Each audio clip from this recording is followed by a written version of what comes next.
शराब घोटाला। भारतीय जनता पार्टी ने पिछले 4 साल से इस शब्द का भारतीय राजनीति में खूब इस्तेमाल किया।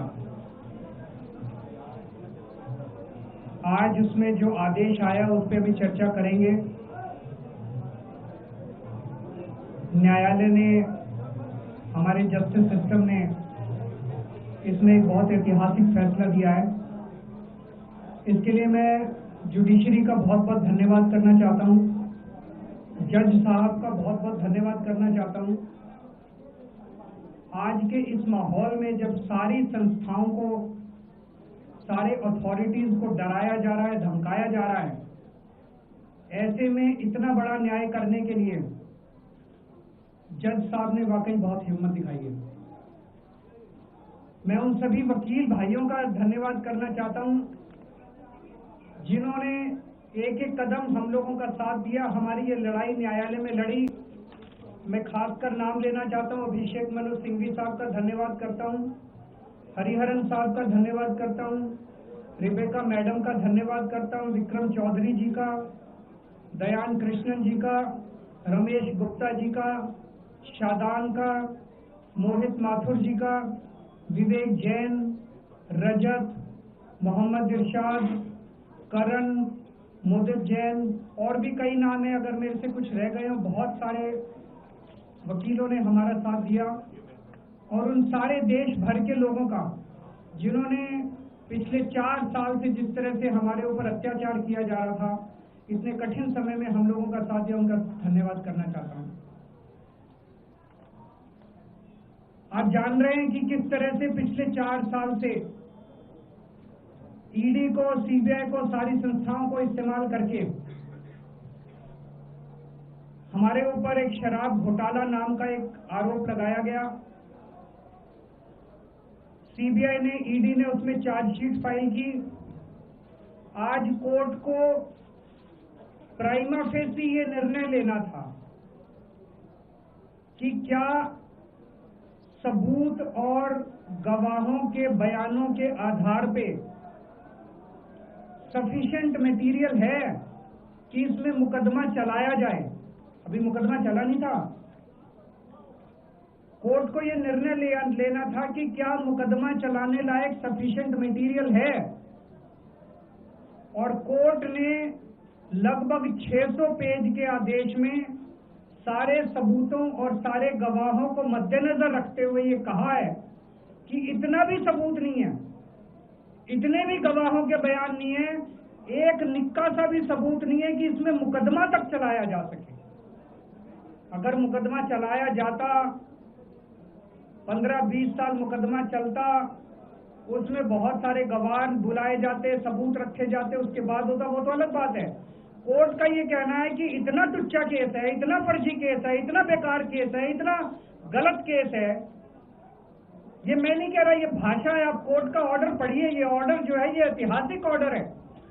कोर्ट ने कहा है कि इतना फर्जी केस है, इतना फर्जी केस है, एक भी सबूत नहीं है, एक भी गवाह नहीं है कि इसमें मुकदमा भी नहीं चलाया जा सकता।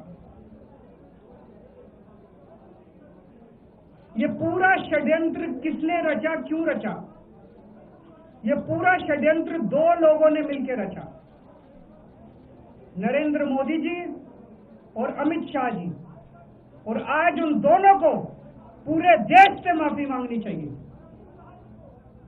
उन दोनों ने मिलकर षड्यंत्र रचा कि आम आदमी पार्टी को खत्म किया जाए, आम आदमी पार्टी को बर्बाद किया जाए।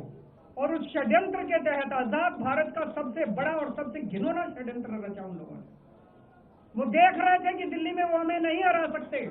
वो देख रहे थे कि दिल्ली की जनता हमारे कामों से बहुत खुश है। वो देख रहे थे दिल्ली में कामों की राजनीति के आधार पे वो कहीं खड़े नहीं होते। तो उन्होंने एक षड्यंत्र रचा। जनता जानती है कि केजरीवाल ईमानदार, उन्होंने कहा केजरीवाल की ईमानदारी पे चोट करो। जनता जानती है कि आम आदमी पार्टी ईमानदारी, उन्होंने कहा आम आदमी पार्टी की ईमानदारी पे चोट करो। उन्होंने आम आदमी पार्टी को खत्म करने के लिए षड्यंत्र रचा और बोले केजरीवाल बेईमान है, केजरीवाल बेईमान है, केजरीवाल बेईमान है, केजरीवाल ने शराब घोटाला किया, केजरीवाल पैसे खा गया, केजरीवाल ने 100 करोड़ रुपए खा लिए। मैंने जिंदगी में केवल ईमानदारी कमाई है। मैंने जिंदगी में केवल इज्जत कमाई है, एक नया पैसा नहीं कमाया मैंने अपनी जिंदगी में। इन लोगों की तरह नहीं हूं मैं। मैंने जिंदगी में एक नया पैसा नहीं कमाया, केवल ईमानदारी कमाई है, और ये उस ईमानदारी के ऊपर चोट करना चाहते थे। उसके लिए इन्होंने षड्यंत्र रचा था। आज कोर्ट के ऑर्डर के बाद ये साबित हो गया देश के सामने, केजरीवाल कट्टर ईमानदार है, मनीष सिसोदिया कट्टर ईमानदार है, संजय सिंह कट्टर ईमानदार है, दुर्गेश कट्टर ईमानदार है, आम आदमी पार्टी कट्टर ईमानदारी है। हम नहीं कह रही है, कोर्ट ने सारे देश के सामने बोला है। कई लोग ये कहते हैं जेल से आने के बाद केजरीवाल चुप क्यों हो गया, केजरीवाल गायब हो गया, केजरीवाल कहां गया। मैं कोई नेता नहीं हूं, मैं कोई पॉलिटिशियन नहीं हूं। पॉलिटिशियन को फर्क नहीं पड़ता, उनको 4 गाली दे दो, मोटी चमड़ी होती है उन्हें। मैंने जिंदगी में केवल ईमानदारी कमाई है। मेरे को जब कोई बेईमान बोलता है मुझे फर्क पड़ता है। मेरे को जब जेल भेजा जाता है, मेरे परिवार के ऊपर ताने मारे जाते हैं, मेरे को फर्क पड़ता है। केजरीवाल को फर्क पड़ता है। इसलिए मैंने तय किया था कि जब सारे देश के सामने मैं निर्दोष साबित हो जाऊंगा तब तक मैं चुप रहूंगा। आज मेरे दिल से बहुत बड़ा बोझ उतर गया।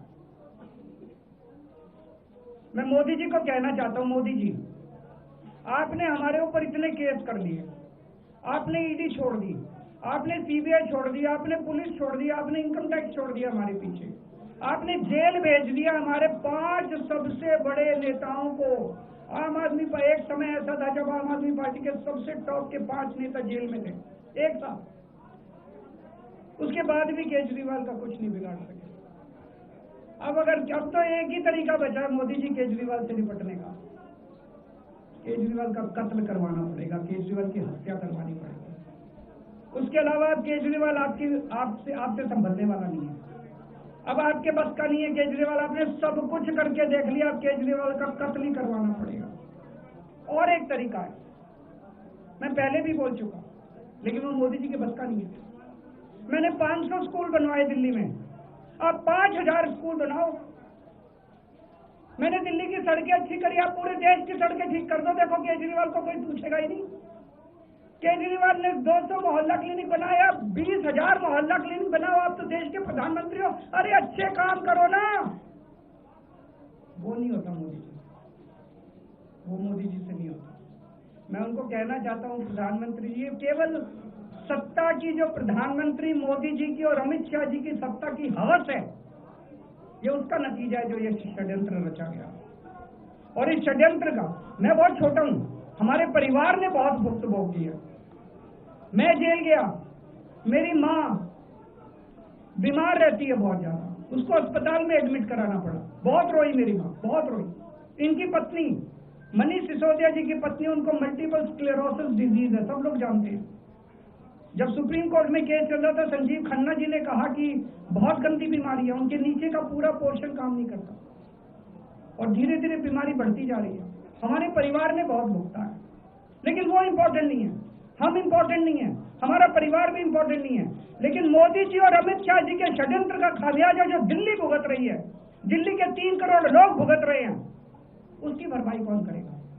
आज दिल्ली में कहीं चले जाओ, सारी सड़कें टूटी पड़ी हैं, अस्पतालों में दवाइयां मिलनी बंद हो गई हैं, मोहल्ला क्लिनिक बंद किए जा रहे हैं, स्कूलों का बुरा हाल हो रहा है। पूरे दिल्ली में पोल्यूशन इतना ज्यादा कभी दिल्ली की जनता ने नहीं देखा था।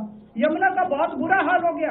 एक चीज बता दो तो दिल्ली में इन्होंने ठीक करी हो, पूरी दिल्ली का बेड़ा गर्क कर दिया। सबसे बड़ा खामियाजा मोदी जी और अमित शाह जी की सत्ता की हवस, उसका सबसे बड़ा खामियाजा दिल्ली के 3 करोड़ लोगों ने भुगता है। दिल्ली के लोगों से जाके पूछो।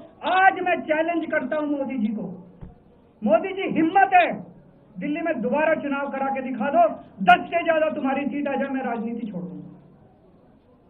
तुम्हारी 10 से ज्यादा सीट आ जाए, मैं राजनीति छोड़ दूंगा। दिल्ली की जनता त्रस्त हो चुकी है तुम लोग।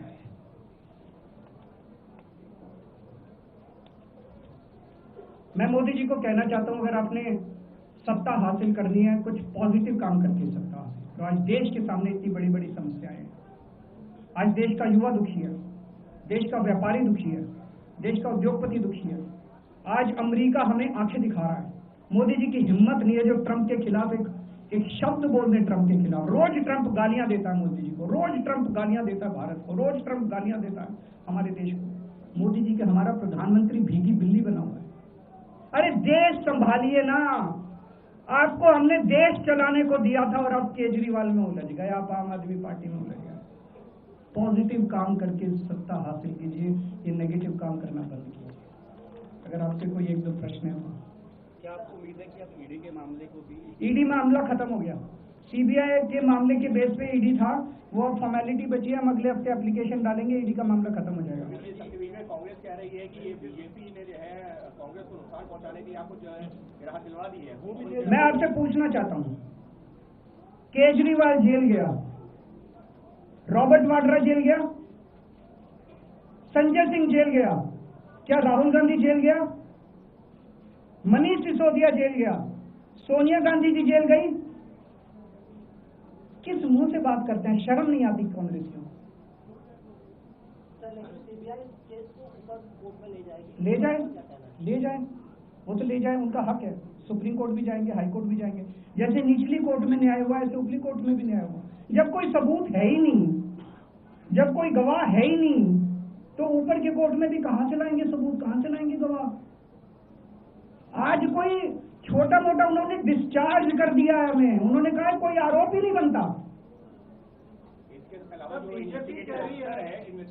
इन्वेस्टिगेटिंग ऑफिसर सीबीआई के ऊपर उन्होंने, कोर्ट ने टिप्पणी की है कि सीबीआई अपने दोषी अधिकारियों के खिलाफ डिसिप्लिनरी एक्शन, कभी ऐसा ऑर्डर देखा है? इसका मतलब कितना फर्जी मुकदमा था कि सीबीआई के अफसरों के खिलाफ डिसिप्लिनरी एक्शन लिया जाएगा। आप कुछ कहना? बीजेपी कह रही है कि आप सारे एविडेंसेस डिस्ट्रॉय कर दिए, इस वजह से लोअर कोर्ट का ऐसा ऑर्डर आया और वो उम्मीद जता रहे हैं कि हायर कोर्ट में आपके खिलाफ जो है कार्रवाई दोबारा। कहाँ पे? जज के कमरे में जाके डिस्ट्रॉय कर दिए? कहाँ डिस्ट्रॉय कर दिए? कहाँ डिस्ट्रॉय कर दिए? मैं जेल में था, ये जेल में था, संजय सिंह जेल में थे, कहाँ डिस्ट्रॉय कर दिया? हम पगला गए हैं वो। जब हम लोगों को जेल में डाला जा रहा था तो यही बीजेपी वाले चीख के कहते थे सारे सबूत हैं, सारे सबूत हैं, सारे सबूत हैं। कहाँ गए सबूत? तो अभी तो देखिए आजकल YouTube पर खूब सारे वीडियोस चल रहे हैं कि कौन किसके इशारे पे नाचता है। अब सीबीआई अब ये किसके इशारे पे नाचते हैं, YouTube के वीडियो देख के आपको पता चल जाएगा। सीबीआई इनके इशारे पे नाचती है, वो सब जगह जाएगी। पर आज साबित हो गया कि सीबीआई इनके इशारे पे नाचती है। भारतीय जनता पार्टी ने आपके आंखों पर भी सवाल खड़े करने दो, कोई फर्क नहीं पड़ता। आज जब आप घर आए थे तो मैडम सुनीता जी के साथ जो है वो लम्हा जो कैमरे पे कैप्चर हुआ, देखिए मेरे परिवार ने बहुत भोगा है इसमें, और मैं समझता हूँ कि जब इस पूरी यात्रा की शुरुआत हुई थी, जब इसमें कूदे थे, तो हमें पता था कि जब आप सिस्टम बदलने चलते हैं, व्यवस्था बदलने चलते हैं, तो बहुत कठिनाइयां आती हैं। पूरा सिस्टम आपके ऊपर पूरी ताकत के साथ आपके ऊपर वार करता है। वो किया उन्होंने, और आज जनता के सामने सारा सिस्टम नंगा हो चुका है। ये सब लोग नंगे हो चुके हैं जनता के सामने।